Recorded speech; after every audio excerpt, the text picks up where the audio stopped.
Sa dalampasigan ng isang maliit na isla sa Parañaque City,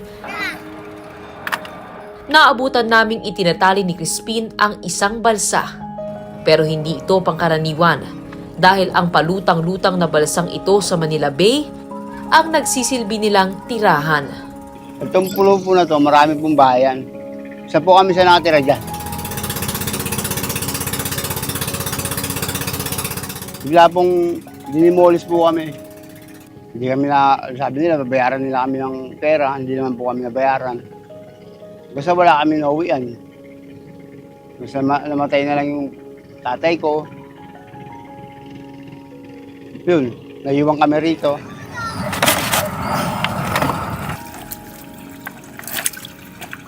Wala na po kami natirahan. Pero paano na lang kami dito? Dito po kami bumubuhay sa dagat. Kaya yun, dito na lang kami natira.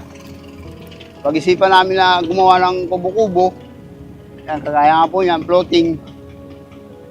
Hanggang ngayon, dito kami nakatira. Mga 10 taon na po nakatiran. Yun, sa karoon ako ng asawa, nagkaanak na ako po ng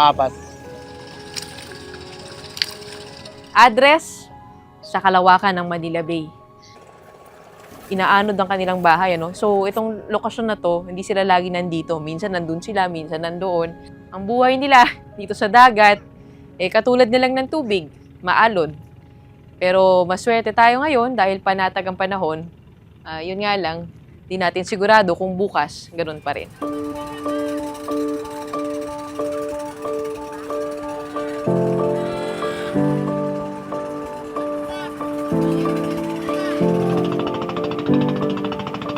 Yan po yung solar na yan, yan pong nagsisilbing ilaw namin tuwing gabi. Paano po yung ano ninyo, CR ninyo? Ayan, dito lang po. Minsan, nagbabalit lang.